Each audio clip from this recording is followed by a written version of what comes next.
universities and schools are trying to teach creativity. That's the great thing these days, you know. And here at the Esalen, all sorts of people are giving courses and workshops in creativity. Now, the trouble is this.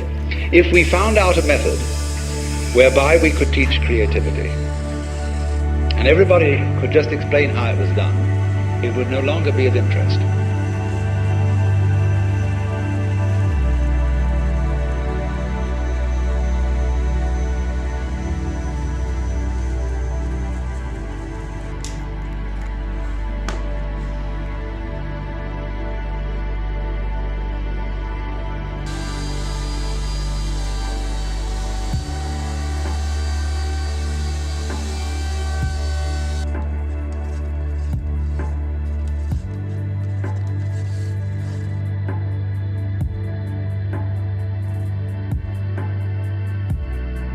What always is an essential element in the creative is the mysterious.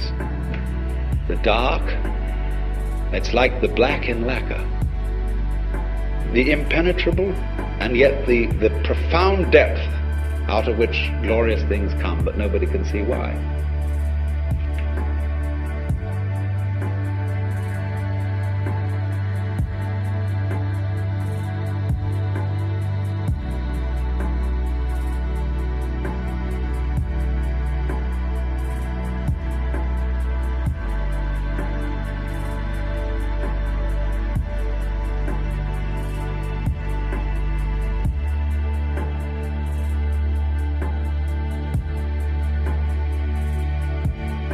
In so many athletic and artistic skills, you will find a teacher who teaches you how to do it without forcing it.